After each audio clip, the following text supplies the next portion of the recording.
Hello dear student, I am Mehnaz Khan. Student, today we will study a chapter of 9th class in English. And the name of the chapter is The Adventures of Toto, written by Ruskin Bond. Toto is the name of a monkey, and as it is clear in the title, we will know some adventurous things which are done by Toto. Before starting the chapter, I briefly want to tell you introduction of this chapter. The grandfather of the narrator bought a monkey from a tonga driver. Actually क्या होता है कि जो grandfather हैं writer के, who is the narrator of this chapter, वो narrator जो हैं वो एक छोटे बच्चे हैं और उनके जो ग्रैंडफादर हैं उनको पैट्स रखने की हॉबी है और उन्होंने एक प्राइवेट ज़ू भी बनाया हुआ है. अचानक क्या होता है कि वो एक टोंगा ड्राइवर को देखते हैं जिसने अपने टोंगे में एक मंकी को बांधा हुआ होता है. The name of the monkey is toto and that Toto was in miserable condition. बहुत ही मिजरेबल कंडीशन में है, उसकी कंडीशन बहुत दयनीय है. तो उनको उसके साथ सिंपैथी होती है. Due to the mercy he bought that monkey. अब वो उस मंकी को ख़रीद कर अपने घर तो ले आते हैं, but what the happen after that means what mischievous things that Toto did, we will study in this chapter. Hope that you will enjoy this chapter because we are going to study about the adventurous action of Toto. Toto ने क्या adventurous किया है वो इस chapter में हम पढ़ेंगे. Let us begin the chapter. Grandfather bought Toto from a Tonga driver for the sum of 5 rupees. Tonga driver, the person who is driving the horse cart, means घोड़ा गाड़ी, या इसको हिंदी में तांगा भी बोलते हैं. तो ग्रैंडफादर जो थे नरेटर के, उन्होंने टोंगा ड्राइवर से सम ऑफ 5 रुपीज़. अब आप ये सोच रहे होंगे कि 5 रुपीज़ तो बहुत ही सस्ता है, but I want to tell you that this is a story of the earlier time. बहुत पहले की स्टोरी है. उस टाइम 5 रुपीज़ भी बहुत बड़ी रकम होती थी, बहुत छोटी रकम नहीं होती थी. Tonga driver used to keep the little bread monkey tied to a feeding trough. Feeding trough कहते हैं मीन्स नांद कह सकते हैं. A large container for feeding animal.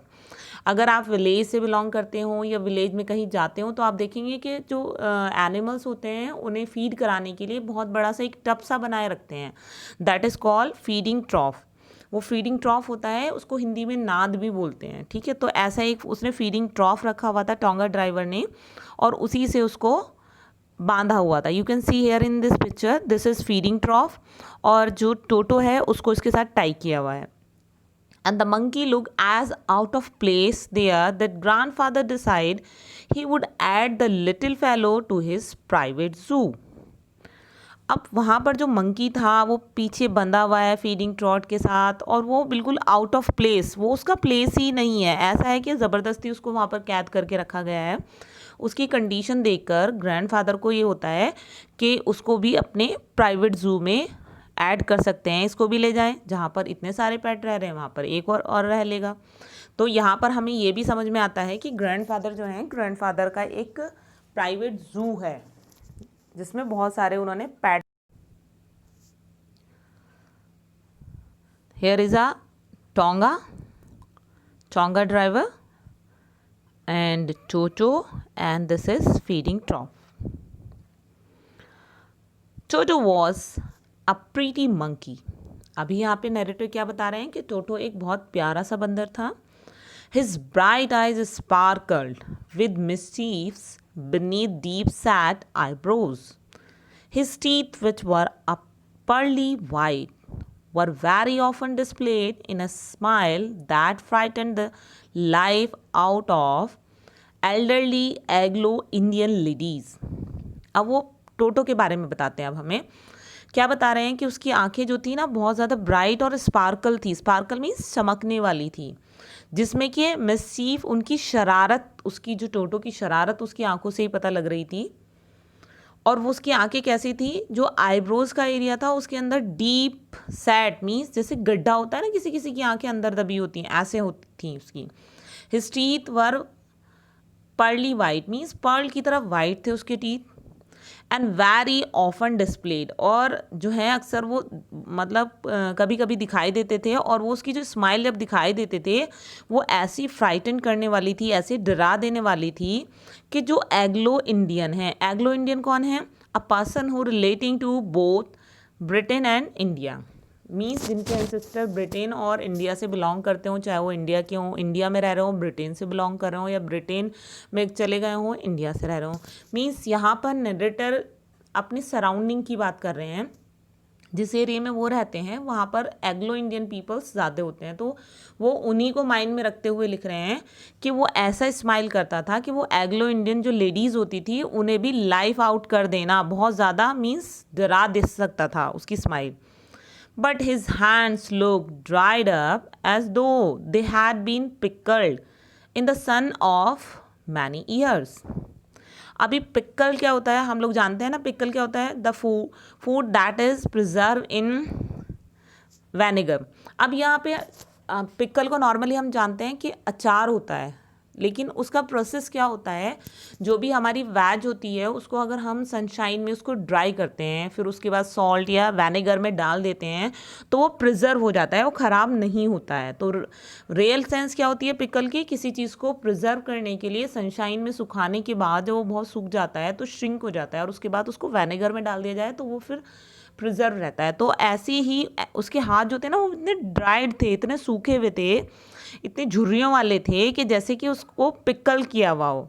और वो क्यों थे, क्योंकि वो सूरज की जो सनशाइन थी उसमें बहुत सालों से ऐसे ही उसको बियर कर रहे थे, और सनशाइन में आपको पता है कि अल्ट्रा वायलेट किरणें होती हैं, जो रेज जो होती हैं वो बहुत हार्मफुल होती हैं, तो वो ऐसे ही टोंगे में बंधा रहता होगा सारे दिन, कहीं भी जा रहे हैं, धूप में जा रहे हैं, कैसे जा रहे हैं, तो इसकी वजह से उसकी कंडीशन जो थी वो थोड़ा सा मिजरेबल दिख रही थी। अब आप देख सकते हैं इस पिक में कि उसकी आईब्रोज़ की अगर हम बात करें तो ये आईब्रोज़ हैं, यहाँ पर उसकी आईज़ अंदर जा रही हैं। उसके फेस को देखें तो यहाँ पर उसके ना रिंकल्स बने हुए हैं, झुर्रियाँ बनी हुई हैं। झुर्रियाँ कब बनती हैं, या तो बहुत एजिड पर्सन हो तब उसकी स्किन लूज़ हो जाती है, उसका जो फैट होता है, जो मॉइस्चर होता है वो सब पिघल जाता है, या वो बहुत ज़्यादा वीक हो गया हो, उसको प्रॉपर फीडिंग ना मिली हो, सही से खाना ना मिला हो, प्रॉपर केयर नहीं मिली हो, तो ऐसी कंडीशन किसकी थी, टोटो की थी। तो ये मतलब ये दिखा रहा है कि टोटो एक्टिव बहुत है, उसकी आइज़ स्पार्कल हैं, बट वो जो है बहुत एक मिजरेबल कंडीशन में है। Yet his fingers were quick and wigged, and his tail, while adding to his good look, grandfather believed a tail would add to anyone's good look, also serve as a third hand. अब वो क्या कह रहे हैं कि उसकी जो finger थी वो बहुत ज़्यादा क्विक थी, एक्टिव थी, और विग थी। विग मीन्स मिस्टीवियस चीज़ें करने के लिए बहुत ज़्यादा एकदम उसके हाथ चलते थे, और उसकी एक टेल भी थी, एक पूँछ भी थी, और वो उसके गुड लुक को बढ़ाती थी। मंकी की एक पूँछ जो थी वो उसके साथ अच्छी लगती थी। अब ग्रैंडफादर यहाँ पे क्या कह रहे हैं कि किसी की भी अगर टैल होती है तो वो उसके लुक को बढ़ाती है, means this is a humorous comment. Grandfather means हंसकर बोलते होंगे उसको, तो वो एक लाइक ह्यूमरस कमेंट था। And also serve as a third hand. अब वो जो उसकी टेल थी वो उसको थर्ड हैंड का भी वर्क करती थी। कैसे करती थी थर्ड हैंड का work? He could use it to hang from a branch. आप देख सकते हैं यहाँ पर कि किसी ब्रांच पर हैंग होने के लिए, लटकने के लिए वो उस टैल को रैप कर देता था वहाँ पर। And it was capable of scooping up any delicacy that might be out of reach of his hand. Scooping up means lifting, उठाना।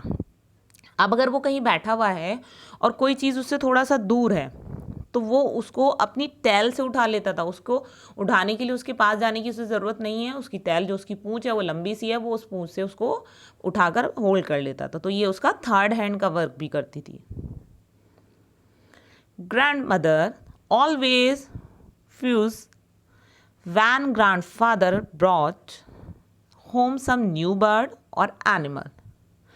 फर्स्ट मीन्स होता है किसी चीज़ को बहुत बढ़ा चढ़ाकर हंगामा करना, मीन्स जैसे हिंदी में कहते हैं ना बात का बतंगड़ बना देना। अब ये किसकी हैबिट है? ग्रैंड मदर की, उसकी दादी माँ की हैबिट है। कब करती हैं वो? जब ग्रैंड फादर किसी भी नए बर्ड को या किसी एनिमल को घर पर लाते हैं तो ग्रैंड मदर को बिल्कुल अच्छा नहीं लगता, वो बड़ा हंगामा करती हैं। So it was decided that Toto's presence should be kept a secret from her until she was in a particularly good mood. अब इन दोनों ने क्या डिसाइड किया है कि जब तक ग्रैंड मदर किसी गुड मूड में, अच्छे से मूड में नहीं होंगी, तब तक ये टोटो की प्रेजेंस को सीक्रेट रखेंगे, छुपा कर रखेंगे. Grandfather and I put him away in a little closet opening into my bedroom wall, where he was tied securely, or so we thought, to a peg fastened into the wall. अब वो क्या करते हैं, जो grandson है उसके room के पास, आई यहाँ पर यूज़ हो रहा है नरेटर के लिए, जो उनके ग्रैंडसन है, तो उनके रूम के पास एक क्लोजेट थी, एक अलमीरा थी, तो वो उनके बेडरूम में खुलती थी. तो उसकी वॉल से, पैक किसी के कहा जाता है, कील से उसको अच्छे से वो बांध देते हैं. फास्टन मीन्स टाई करना, बांध देते हैं उसकी वॉल से और उसे वहाँ पर उस अलमीरा में छुपा कर रख देते हैं. A few hours later, when grandfather and I came back to release Toto, अब कुछ घंटे के बाद उन्होंने सोचा चलो भाई टोटो को जाकर देखते हैं वो ठीक है या नहीं. ग्रैंडफादर और ग्रैंडसन जाते हैं. We found that the walls, which had been covered with some ornamental paper chosen by grandfather, now stood out as snigged brick and plaster. अब ऑर्नामेंटल मीन्स डेकोरेटिव, मीन्स किसी को सजाने के लिए, साज सज्जा में यूज़ किया जाने वाला पेपर. जहाँ पर उसको टाई किया था तो वहाँ की वॉल्स को कवर करने के लिए उसकी ब्रिक्स दिख रही होंगी, प्लास्टर दिख रहा हो, उसे कवर करने के लिए उसके ऊपर एक सुंदर सा पेपर पेस्ट किया हुआ था. लेकिन जब वो वहाँ जाकर देखते हैं तो वहाँ नेक्ड मीन्स बिल्कुल अनकवर हो जाना, वो सारा पेपर उसने फाड़ दिया था. The peg in the wall, जो खूंटी लगाई गई थी दीवार में, हैज़ बीन रैंच, उसको क्या कर दिया गया था, जैसे झटके से उसको तोड़ दिया गया था. फ्रॉम इट्स सॉकेट, सॉकेट क्या है, जिस चीज़ में हमने उसको अटैच किया है.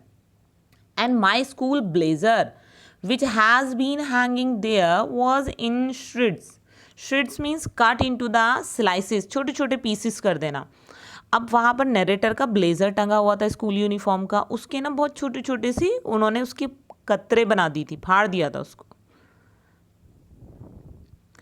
I wonder that grandmother would say, but grandfather didn't worry. He seems pleased with Toto's performance.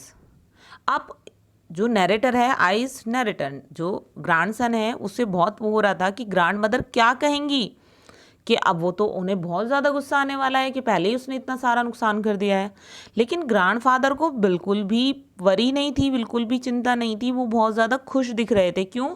क्योंकि टोटो की परफॉर्मेंस उन्हें अच्छी लग रही थी. थोड़ा सा ग्रैंडफादर भी शरारती टाइप के थे तो उन्हें ये अच्छा लगा. और दूसरा वे ये भी है, उन्हें अच्छा इसलिए लगा क्योंकि उन्होंने उसको टोंगा ड्राइवर के साथ देखा है और वो बहुत मिजरेबल कंडीशन में है, तो उन्हें ये लगा कि अब इसको एक अच्छी लाइफ मिली है, इसको इन्जॉय कर रहा है, इसलिए ग्रैंडफादर को बुरा नहीं लगा ये.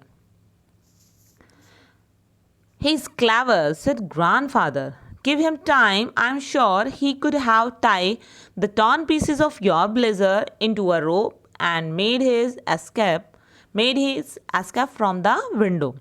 अब यहाँ पर ग्रैंडफादर उसको क्या बताते हैं कि ये बहुत क्लेवर है, बहुत चालाक है, इंटेलिजेंट है. अगर हम उसको टाइम देते हैं तो ये क्या करेगा, जो ब्लेज़र के पीसेस बनाए हैं उसने, उनको जोड़कर एक रोप बना लेगा, एक रस्सी की तरह बना लेगा और यहाँ से एस्केप मीन्स भाग जाना, और विंडो से भाग जाएगा. अगर हमने इसको थोड़ा सा और टाइम दिया होता तो ये आगे ये करने वाला था. His presence in the house is still a secret. अभी उसकी प्रेजेंट जो है टोटो को हाउस में लाया गया है, ये सीक्रेट था. Toto was now transferred to a big cage in the servants' quarter, where a number of grandfathers' pets live very sociably together. अब क्या था कि अभी वो सीक्रेट था, छुपा के रखा गया था, ग्रैंड मदर को नहीं बताया गया था, तो उन्होंने सोचा कि अब इसको ट्रांसफ़र कर देते हैं एक बिग केज, बड़े से पिंजरे में, जो कि सर्वेंट्स के क्वार्टर में रखा हुआ था. वहाँ पर ग्रैंडफादर के बहुत सारे पैट्स रहते थे. सोशलिबली मीन्स फ्रेंडली मैनर में, एक दूसरे के साथ बहुत अच्छे से रहते थे. अब वहाँ पर जो एनिमल्स थे, कौन कौन से एनिमल थे, a tortoise, a pair of rabbits, a tame squirrel and for a while my pet goat. वहाँ पर एक कछुआ था, रैबिट्स थे, खरगोश थे। टेम मीन्स जिसको पालतू बनाया हुआ है। स्क्वायरल गिलहरी थी, और जहाँ नैरेटर की बहुत फेवरेट थी, एक गॉड भी थी, एक बकरी भी थी। But the monkey wouldn't allow any of his companion to sleep at night. लेकिन वहाँ शिफ्ट करने का क्या रिजल्ट हुआ कि सारी रात मंकी ने टोटो ने किसी को सोने नहीं दिया। So grandfather would have to leave Dehradun next day to collect his pension in Saharanpur, decided to take him along. Pension क्या होता है?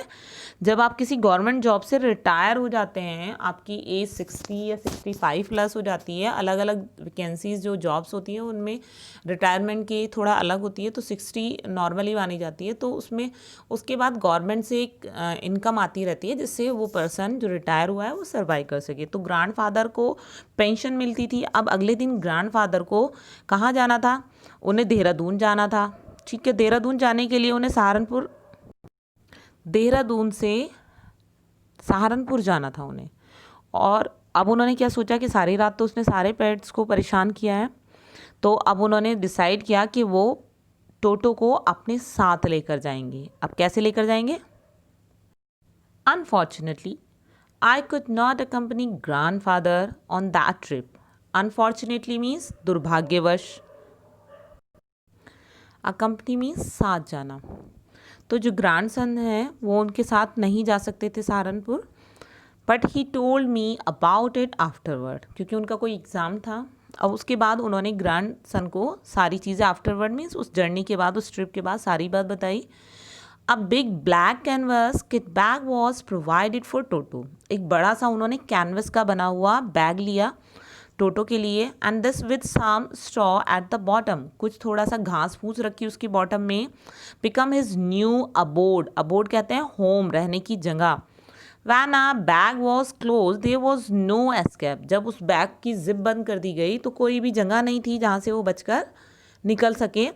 टोटो could not get his hand through the opening. अब जो जिप लगाने के बाद थोड़ा सा ओपन रहता है, तो वहाँ से टोटो अपना हाथ नहीं निकाल सकता था। And the canvas was too strong for him to bite his way through. अगर टोटो उसको काटने की भी कोशिश करता, बाइट करने की कोशिश करता, तो कैनवस का जो कपड़ा था वो इतना स्ट्रॉन्ग था कि वो उसको काट नहीं सकता था। His effort to get out only had the effect of making the bag roll about on the floor or occasionally jump into the air as exhibition that attract a curious crowd of onlookers on Dehradun railway platform. अब अगर वो effort कर रहा था, कौन? टोटो effort कर रहा था उस कैनवस बैग से बाहर निकलने के, तो क्या कर पा रहा था? जैसे वो बैग उन्होंने फ्लोर पे रखा तो ये रोल करने लगा, बैग लुढ़कने लगा ओकेजनली। अब क्या था, जब उन्होंने उसको हैंग कर लिया ग्रैंडफादर ने, तो वो जंप हो रहा था। ठीक है, तो ये एक एग्जीबिशन का एक रोमांचक दृश्य हो गया। किसके लिए? जो देहरादून रेलवे स्टेशन के प्लेटफॉर्म पर क्राउड थी। क्राउड मीन्स भीड़, क्यूरियस मीन्स जिज्ञासु। वो जानने की कोशिश कर रहे थे कि इसमें बैग में ऐसा क्या है जो ये मूव कर रहा है अपने आप। ठीक है, तो वो मतलब उसकी एक्टिविटी जो है लोगों को अट्रैक्ट कर रही थी, लेकिन वो उससे बाहर नहीं निकल पा रहा था। Toto remain in the bag as far as Saharanpur. Saharanpur तक टोटो बैग में रहा। But while grandfather was producing his ticket at the railway turnstile. Turnstile means ये मशीन जैसे कि आप इसको देख रहे हैं, a mechanical gate consisting of the revolving horizontal arms fix to a vertical post allowing only one person at a time to pass through। Means ये टर्नस्टिल क्या है? एक ऐसी मशीन होती है, जब हम प्लेटफॉर्म से निकलते हैं वहाँ पर, तो वहाँ पर हमें अपना जो टिकट है वो उसको लगाना होता है। जैसे कि ये लेडी लगा रही है यहाँ पर, आप देख सकते हैं। उसके बाद जो ये बैरियर है तब हटेगा और तभी एक बंदा निकल सकता है। ऐसा नहीं है कि बैरियर हटते ही बहुत सारे लोग निकले, सिर्फ एक बंदा निकल सकता है। तो अब वहाँ पर क्या होता है, टोटो सडनली पोक, अब ग्रैंडफादर ने अपना टिकट लगाया वहाँ पर, टोटो क्या करता है, पोक his had out of his bag. पोक करना मीन्स कोई चीज़ बाहर चुभाना, एकदम निकाल देना। तो वो अपना बैग से निकालता है। And gave the ticket collectors a wide grin. Ticket collector जो था वहाँ पर लेने वाला, उसको एक वाइड बड़ी सा ग्रिन स्माइल देता है, बिल्कुल दांत दिखा देता है, बत्ती सी दिखा देता है। The poor man was taken a back. अब वो जो टिकट कलेक्टर है एकदम वो डर जाता है, पीछे हट जाता है। टेकन अ बैक मीन्स पीछे हट जाना, एकदम डर जाना। But with great presence of mind and much to grandfather's annoyance, he said, "Sir, you have a dog with you. You will have to pay for it accordingly." अब वो अपने presence of mind का काम इस्तेमाल करता है एकदम, और वो ग्रैंडफादर को अनॉयंस करना मीन्स एंग्री करना, गुस्सा दिला देता है। वो कहता है कि आपके साथ एक डॉग है और आपको उस डॉग का फेयर देना होगा, किराया देना होगा। अब ग्रैंडफादर उसे बहुत समझाते हैं, दिस इज़ नॉट डॉग, लेकिन वो फिर भी उनके साथ करता है, आर्गूमेंट करता है कि डॉग की ही तरह है ये मंकी, डॉग के इक्वल है, उसको देना पड़ेगा। तो ग्रैंडफादर जो है बहुत नाराज़ हो जाते हैं। In when did grandfather take Toto out of the bag. In when, अब ग्रैंडफादर के लिए वेन था। वेन मीन्स कोई ऐसा एफर्ट जिसका कोई आउटकम ना है, बेकार होना। तो अब अगर वो टोटो को निकाल कर भी दिखाते हैं तो ये बेकार था। Vain means unsuccessful attempt.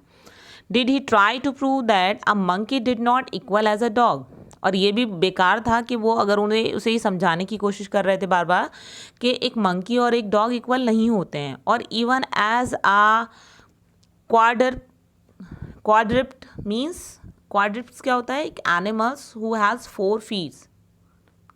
Toto was classified a dog by the ticket collector. उसे क्लासीफाई डॉग की ही कैटेगरी में रखा गया टिकट कलेक्टर के द्वारा। And 3 rupees was the sum handed over as his fare. उसका एक टिकट चार्ज लिया गया 3 रुपये। ग्रैंडफादर को ये एक्स्ट्रा पेनल्टी देनी पड़ी, उसका फेयर देना पड़ा। Hope student that you have understood the explanation. In second part we will also see that some interesting adventurous activity of toto. Next part में हम और डिस्कस करने वाले हैं। अभी टोटो आया ही है प्राइवेट ज़ू में, तो उसके बाद अभी वो क्या क्या मिस्चीवियस थिंग्स करता है, क्या वो वहाँ सर्वाइव कर पाता है या फैमिली बहुत ज़्यादा उससे परेशान हो जाती है, फाइनली उसके साथ क्या होता है, टोटो के साथ टोटो सुधरता है या फैमिली को चेंज होना पड़ता है। We will discuss in next part. Thank you students. Have a good day. Bye bye.